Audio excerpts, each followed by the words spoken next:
Shalom, que Dieu vous comble, qu'il vous bénisse richement. Nous aimons écouter Frère Branham dit. Disons que Frère Branham, c'est la bouche autorisée en ces temps de la fin. Alors, il y a des fausses citations de Frère Branham qui circulent, qui sont même prêchées par des ministres, sans peut-être qu'ils en sachent. Il y en a qui sont ignorants, il y en a qui sont aussi, qui savent que ce n'est pas bon, mais quand même, ils le font. Voilà pourquoi nous voulons parler de ces 4 fausses citations où les prédicateurs ont fabriqué ces choses dans les buts de faire parler les prophètes Branham d'une façon mensongère des choses qu'il n'a pas dit, mais c'est un esprit démoniaque, c'est un esprit de l'ennemi qui est venu pour tromper les enfants de Dieu avec des citations qui ne sont pas dans les messages. On a vérifié, on n'a pas trouvé. Alors, si vous trouvez une de ces 4 citations qu'on va lire ici, n'hésitez pas, venez nous le dire et nous allons rectifier nos propos. Parce que le message est vaste, mais nous avons quand même le programme de la Voix de Dieu. Nous avons le programme de Shekinah, publication, et d'autres traductions aussi. Nous n'avons pas trouvé ces 4 citations que nous avons ici. Voilà que c'est la ruse du diable pour tromper les enfants de Dieu au nom de William Branham.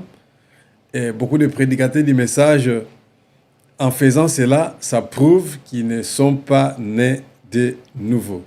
Donc, nous allons continuer pour voir quelle est la première citation. Je vous avertis déjà que dans mon église, un prédicateur est venu, que j'aime beaucoup, que je respecte beaucoup, que je considère beaucoup. Il a lu l'une de ces citations. Mais comme je connaissais déjà les citations préalables, que ce n'est pas les prophètes qui auraient dit tout ça, bien que les paroles soient bonnes, mais ce n'est pas la parole de Dieu. Bien que les mots et les verbes soient bien conjugués, mais ce n'est pas la parole de Dieu parce que ce n'est pas sorti de la bouche de notre prophète. Voilà pourquoi aujourd'hui, nous allons voir ces citations. Il y en a qui le savent. Il y en a aussi qui ne le savent pas. Il y a des prédicateurs qui lisent des citations sur un papier. Quand ce prédicateur est venu prêcher dans notre église et que je lui ai averti que la citation qu'il avait lue n'était pas une citation de Frère Branham, Dieu, par son humilité, il est venu, il a appelé, il a arrangé la chose, il a expliqué comment est-ce qu'il avait réussi cette citation. Mais l'église criait, l'église jubilait quand la citation était lise, mais après, je devrais parler à l'église que cette chose n'était pas la parole de Dieu. Écoutons avec vous ensemble et lisons la première citation. Et nous allons donner des commentaires. Alors, la première citation, c'est le numéro 1, c'est Fidèle Abraham, selon est prêché le 15 avril 1959, paragraphe 68. Je vous dis que Dieu est Dieu, il est la parole. Celui qui aime la parole, c'est-à-dire Dieu, et qui veut voir les ciels, doit, pas s'il veut, doit mettre en pratique la parole. Faites ce que je vous dis, et Dieu vous enlèvera. Parce que hier soir, 3 sœurs m'ont posé la question de savoir si elles seront enlevées. Je ne leur ai pas donné une réponse. Voilà maintenant le moment. Elles sont là à côté de leur mari. C'est choquant, mais je dois vous le dire. Les robes de valeurs que vous aimez, vous pouvez les donner à la femme de votre pasteur. Et vos maris devraient donner du lait au pasteur. Elles m'ont répondu, oui, nous avons l'habitude de donner du lait au pasteur, des belles robes à ses enfants et à sa femme. Nos maris achètent des costumes pour le pasteur. Je crois que si vous le faites, vous avez le ciel en vous. Et tous les autres qui feront la même chose ont eux aussi le ciel en eux. Vous avez le Saint-Esprit du royaume. Voilà, mes frères et sœurs, cette première citation qui ne me convainc même pas. J'ai vérifié, je n'ai pas trouvé. Alors, comme nous voulons écouter Frère Branham dit, nous croyons, ne croyez pas quelque chose que le prophète n'a pas dit. Ça ne édifiera jamais et ça ne donnera pas la vie. Donc, ce sont les intimidations des pasteurs qui veulent s'approprier de l'argent avec le message de Malachie 4. Deuxième citation, nous allons lire et comprendre. C'est un jour de victoire selon eux, c'est prêché le 22 avril 1953, paragraphe 92, 93, 95. Si vous, mon église, ici, vous me respectez comme votre chef, selon que Dieu l'a dit, et vous m'obéissez, Dieu vous bénira de plus en plus. Je vous le dis en franche vérité comme Dieu me l'a dit. Si vous ne respectez pas les pasteurs ou un serviteur quelconque, vous êtes déchus de la grâce. Vous marcherez mourant. Mes frères et sœurs, quoi que vous donnez à votre frère charnel ou qui que ce soit, montrez cela à votre pasteur. Avant d'acheter quelque chose, à qui que ce soit, montrez à votre pasteur, voilà le Saint-Esprit. Il doit consacrer tout ce qui est dans votre maison, vêtements, assiettes, tout ce que vous avez. Beaucoup ont fait des erreurs par ignorance et se retrouvent en enfer. Payez vos dîmes et vos offrandes, c'est l'obéissance et le respect. C'est le Saint-Esprit que de se soucier de lui. Vous serez bénis et enlevés. Si le pasteur vous parle, vous devez garder le silence pour l'écouter. Mais si vous sonnez ou rejetez, vous verrez ce qui vous arrivera plus tard. Dieu marche lentement. Merci. Je vais vous dire quelque chose qui va vous choquer. C'est dire, mais je le dis parce que c'est Dieu qui me l'a dit de le dire. Êtes-vous chrétien, mon église, la congrégation? Si vous laissez votre pasteur mourir de faim, sachez que cette église-là n'aura pas le Saint-Esprit. Si vous laissez votre pasteur faire un chant, sachez que vous êtes sous la malédiction. Vous devez vêtir votre pasteur, contrôler sa maison, lui donner du lait, vêtir sa femme, parce que lorsque vous avez faim, pensez d'abord au pasteur. Si vous verrez,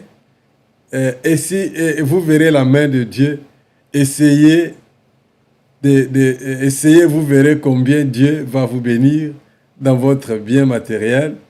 Je vous le dis, pas parce que je suis pasteur, mais quand j'étais à Chicago, j'ai dit à ceux de l'église pentecôtiste et tout ça. Vous comprenez déjà que même les trucs elles-mêmes, donc je n'ai pas même fini ça, je me tire de rire, donc ce n'est pas Frère Branham. Alors, de telles choses, il y a des prédicateurs qui ne lisent pas, ils peuvent ramasser cela, il met cela dans un cahier et chaque fois quand il sera dans sa mission d'évangélisation, il va toujours lire des choses comme ça dans les églises où il passe. C'est pour intimider les gens afin que les gens puissent donner. Et il y a aussi des chrétiens qui ne lisent pas, qui ne demanderont pas où est-ce que cela est écrit. Peux-tu nous donner l'écriture? Peux-tu nous donner la brochure, la référence et tout? Voilà, ça doit être avalé comme ça. Et puis, quand c'est avalé, ça n'aidera pas, ça n'apportera pas la vie. Donc, vous voyez un peu. Alors, citation numéro 3, nous allons lire encore, voir qu'est-ce que ça dit. Écoutez là-bas. Alors, la porte du Caire, selon 12 mars 1963, paragraphe 3. Ces 2 semaines ont été courtes pour moi, sachant que demain clôturera cette rencontre. Je disais juste au frère Shore combien j'apprécie cette excellente chose que les frères et les sœurs ont faite.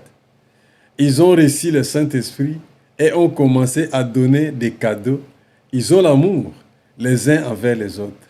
Une chose est certaine, je le jure devant Dieu et devant vous, ceci vient du royaume. C'est dire, mais les chrétiens écouteront et les mettront en pratique. Qui sont les chrétiens ici? Je vois les mains levées. Merci beaucoup. Voici la chose, je ne voulais pas le dire, mais Dieu m'a dit de le dire. Pour être chrétien et voir le royaume entrer au ciel ou avoir le baptême du Saint-Esprit, vous devez partager vos biens en 2 parties. Une partie pour les pasteurs et les chrétiens. Payez vos dîmes, sinon vous n'entrerez pas et vous n'avez pas le Saint-Esprit. Galates 6:6. Ce sera facile pour les chrétiens et non pour les incrédules. Je vous laisse ça pour que vous puissiez voir Dieu. Donc, je vous laisse ça pour que vous puissiez voir Dieu. Vous voyez que ce sont vraiment des citations. Quand tout homme qui lira ça, qui connaît le message, il peut vraiment s'en en moquer, il peut rire de ça. Donc, ce sont des plaisanteries que les gens ont créées pour blaguer avec ces messages. Et ces messages, c'est la puissance. Ces messages, c'est tout ce que nous avons. Nous devons les protéger, les garder, l'honorer, de ne pas laisser une poussière, une saleté tomber sur ces messages. Comme disait Frère Branham, dans nos vies, dans notre façon de voir, dans la doctrine et tout, vous voyez. Donc, c'est un peu ça. Alors, pour terminer, la 4e citation dit ceci, et écoutez ça. Alors, la 4e citation dit les grands princes et rois. C'est l'écriture qui a été lise dans notre église par un ancien, un prédicateur, et nous avons corrigé cela, et lui s'est humilié. Il avait quand même demandé pardon. Paragraphe 38. Oh, les larmes coulent sur mes joues. Je me demandais si un jour après mon départ, ces choses seront apportées de cette même manière, telle que Dieu me l'a donnée.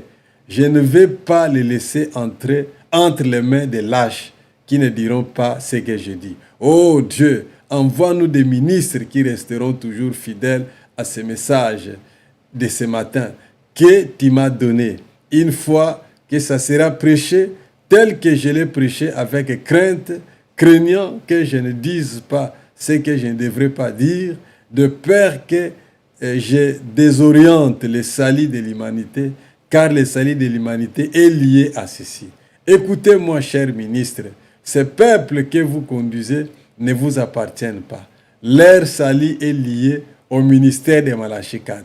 Si cette bande tombe entre vos mains, ne tournez pas le sens de ce que j'ai dit. Je sais que beaucoup de ministres ne resteront pas fidèles à ce message ou ne me comprendront pas. C'est pour cela, Branham Tabernacle, si après mon départ, vous trouvez un ministre qui vous prêchera ce message tel que je l'ai prêché, ne le laissez pas. Je vous en supplie, peu importe ce que ça vous coûtera. Si c'est pour vendre vos maisons, pour les maintenir, ne les laissez jamais, parce qu'ils seront pas nombreux sur la terre. Oh, mon Église, promets-moi, si vous les trouverez, vous ne les laisserez jamais et vous ne l'éloignerez pas de vous. Car je les ai cherchés partout dans le monde, je n'ai pas trouvé. Mais si chaque Église trouvera un de ces genres accrochez-vous, accrochez-vous sur lui, parce que je sens que mon temps est proche de quitter la terre, mais je ne cesserai pas de prier avant de quitter la terre. Que Dieu nous envoie ces hommes. Église, soutiens ces hommes qui vous diront les messages tels que je l'ai prêché. Ce que vous aurez fait pour eux, ça sera pour Dieu que vous l'avez fait. Et il vous payera. Et si un tel homme travaillera dans une église quelconque et qu'on ne prend pas soin de lui, ça sera la plus grande malédiction de ce peuple-là. Que Dieu vous bénisse et qu'il vous aide à comprendre et à croire ces messages. Alors voilà des écritures avec de bonnes paroles convaincantes, de bonnes paroles qui peuvent persuader, mais ce n'est pas l'évangile, ce n'est pas la parole. Donc voilà mes frères et sœurs, cette vidéo peut tomber entre vos mains. Ce que nous vous demandons, c'est de les partager surtout. Partagez cela, inscrivez-vous, et commentez. Donc faites ce que vous pouvez faire avec cela. Nous vous remercierons. Ça va nous aider. Si vous n'êtes pas encore abonné sur notre canal YouTube, c'est le moment de le faire. Et partagez nos vidéos. 15 minutes ou 17 minutes, ce n'est pas trop. Nous vous aimons. Nous serons toujours là pour vous dire des choses qui peuvent vous édifier, qui peuvent vous aider. Priez pour nous et que le Seigneur Jésus-Christ vous bénisse. Bye bye.